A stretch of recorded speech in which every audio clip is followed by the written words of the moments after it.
नमस्कार. तुम्ही लहानपणी ती गोष्ट ऐकली का हो?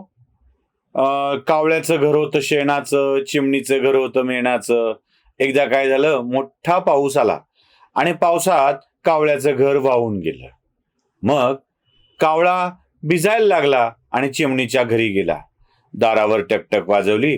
म्हणाला, चिवताई चिवताई दार उघड. चिवताई म्हणाली, थांब माझ्या लेकराला नाऊ घालू दे. मग थांब माझ्या लेकराला कपडे घालू दे. असं करत करत वेळ निघून जातो आणि चिवताई काही कावळ्यासाठी दार उघडतच नाही. मंडळी, खूप काळ झाला ही गोष्ट ऐकतोय. आता यातली पात्र बदलली आहेत. चिवताई गेली कावळ्याच्या घरी आणि म्हणाली, कावळे दादा दार उघड. कावळे दादा म्हणाला, तेव्हा कुठे तू उघडलं होतं, आता मी नाही उघडणार, जा. सगळ्याच्या सगळी प्रसंग अशाच जशाच तसा. तुम्हाला बघायचा आहे का प्रत्यक्षातला? बघा हा व्हिडिओ.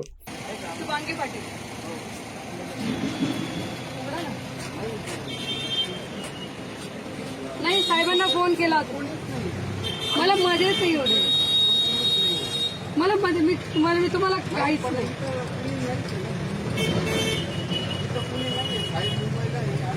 मग गेटमध्ये पण एंट्री नाही असं. तुम्ही साहेबांशी बोलून घ्या. शुभांगीताई आली. खास मी साहेबांना फोन लावते. साहेबांना मोबाईल द्यावा साहेबांना.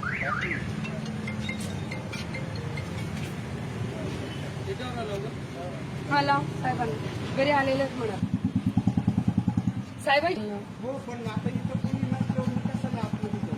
कोणीच नाही. ताईन ते पण नाही. नाही ताई ते पण नाही. ताई पण नाही का? पाहिलं. आता हे घर कोणाचं? हे घर बाळासाहेब थोरातांचं. बाळासाहेब थोरात म्हणजे काँग्रेसचे मोठे नेते, माजी प्रदेशाध्यक्ष, माजी महसूल मंत्री. आणि या ज्या त्यांच्या घरी गेल्यात दारावर गेट उघडा गेट म्हणत, त्या आहेत महाविकास आघाडीच्या नाशिक मतदारसंघाच्या उमेदवार. आता यांना दार उघडून आत जायचंय. बाळासाहेबांचे आशीर्वाद घ्यायचे आहेत. थोरात साहेबांना विनंती करायची आहे की मला प्रचारात मदत करा, निवडून द्यायला मदत करा, तुमचे आशीर्वाद असू द्या. बघा, कधी कधी काय असतं की माणसाने दार उघडलं का नाही, का आत येऊ दिलं नाही, या सगळ्यांची चर्चा आपण करतो. की असं कसं करावं, काय करावं, असं वागावं का. पण त्यामागच्या घटनेचा किंवा ती का घडली असावी याचा विचार कधी कधी करत नाही. म्हणून ते पुन्हा सांगतो. भाऊंनी एक फार छान वाक्य डोळ्याची तपासणी करायला गेल्यावर म्हटलं होतं. डोळ्यांना दिसतं हे जरी खरं असलं ना, तरी बघायचं काम मात्र मेंदू करत असतो. म्हणजे दिसतं डोळ्यांना हे 100% खरं आहे, पण बघायचं काम मात्र मेंदू करत असतो, हे लक्षात आलं पाहिजे. म्हणजे ते दृश्य दिसल्यावर आम्हाला लक्षात असं येत आहे की बाळासाहेब थोरातांच्या घराचं गेट सुद्धा या शुभांगी पाटील या उमेदवाराच्यासाठी उघडल्या गेलेलं नाहीये. आता याला जोडतो काय आपण? बाळासाहेबांचे भाचे सत्यजित तांबे यांनी पक्षाशी द्रोह केला. सुधीर तांबेंना दिलेली उमेदवारी नाकारली. सत्यजित तांबेंनी स्वतःचा उमेदवारी अर्ज भरला आणि मग अशा वेळी आपल्या भाच्यालाच बाळासाहेब मदत करतील असं गृहीत धरून आपण बाळासाहेबांनी दार उघडलं नसेल, अगदी शुभांगी पाटलांना घरात घेण्या इतकं सुद्धा त्यांना महत्व द्यावं वाटलं नाही असं आपण म्हणून जाऊ.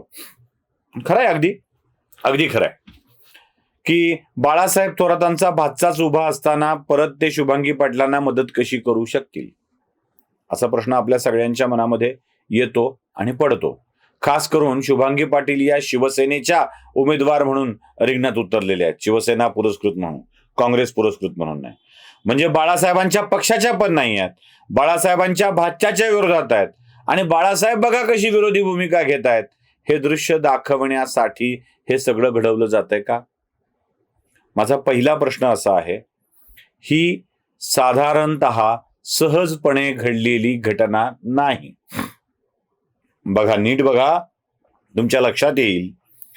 इथे प्रोफेशनल कॅमेरामन घेऊन त्या गेलेल्या आहेत. एखाद्या राजकीय पक्षाच्या नेत्याच्या घरी प्रोफेशनल कॅमेरामन घेऊन जाऊन, मीडिया सोबत घेऊन जाऊन त्यांना शूट करायला लावणे आणि मग ते सगळं व्हायरल करणे, त्याचं बातम्याचं स्वरूप करणे, याचा हेतू काय?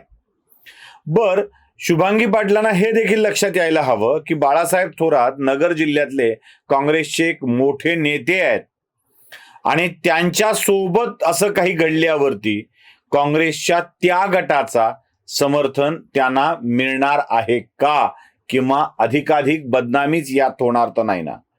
म्हणजे बाळासाहेब थोरातांच्या बदनामीचा प्रयत्न केल्यावर बाळासाहेब थोरातांना मानणारा वर्ग जो काँग्रेसचा आहे आणि महाविकास आघाडीच्या नेत्या म्हणून त्यांना मदत करायला जाईल, त्याच्यावर हे असं करणं शक्य आहे का? त्याच्यावर सुद्धा मदत करणं शक्य आहे का? मुळात बाळासाहेब थोरात हे घरी नव्हते. फक्त बाळासाहेब थोरात घरी नव्हते असं नाही, तर त्यांच्या घरातील कोणतीही व्यक्ती त्या दिवशी घरात उपलब्ध नव्हती. त्यामुळं स्वाभाविक आहे, दारावरचा जो वॉचमन असेल, जो कोणी व्यक्ती असेल, द्वारपाल असेल, सहाय्यक असेल, तो कोणासाठीही घराचं दार उघडणार नाही. मुळात घरातला मालक नसल्यावर दुसऱ्याच्या घरात जाण्याची साधारणतः सामान्य माणसाची तयारी नसते. गेट बंद आहे, दाराला कुलूप लावलंय, तेव्हा माणूस घरात नाही आहे आणि त्यावेळेला घरात जाण्याचा आग्रह करू नये. नाही, गेट तरी उघडा, आम्हाला आत तरी घ्या. आत कोणीच नसेल तर आत जाण्यामध्ये काय इंटरेस्ट आहे कळायला मार्ग नाही. म्हणून या वेळेला त्यांच्यासाठी दार उघडल्या गेलंच नाही.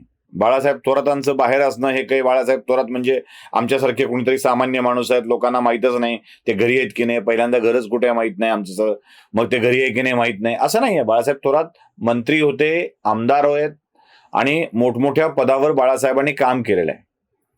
बाळासाहेबांच्या घरी प्रसार माध्यमांच्या सह जाणे, त्यांचं दार घर बंद असताना आणि घरात घेतलं नाही असं वातावरण निर्मिती करणे, या मागचा हेतू काँग्रेसच्या मनात त्यांच्याविषयी शंका निर्माण करणे असा आहे का? आणि असं केल्यानं नाशिकमधल्या महाविकास आघाडीच्या उमेदवाराचा फायदा होणार आहे का? आणि माझं तर मत दुसरं आहे, यात नाचक्की होणार असेल तर ती जितकी बाळासाहेब थोरातांची होईल ना, तितकीच त्या उमेदवाराची देखील होईल. तुम्हाला तर घरात घेतलंही नाही अशा आशयाचा तो मेसेज जाईल. त्यामुळे या चर्चा घडवून आणण्यामध्ये आपलीच बदनामी ऐन निवडणुकीच्या तोंडावर करून घेण्यात या उमेदवारांनी काय साधलंय तेच मला नेमकं कळत नाहीये. बघूया याचा परिणाम निवडणुकीवर काय होतो, सकारात्मक होतो की नकारात्मक होतो, हे निकाल येईपर्यंतच आपल्याला बघायचं आहे. पण यावेळी मात्र ही गोष्ट बदलून बघायला मिळाली. चिवताई चिवताई दार उघड हा शब्द नेहमी ऐकला होता, आता दादा दादा दार उघड हा शब्द मात्र ऐकायला मिळालेला आहे. नमस्कार.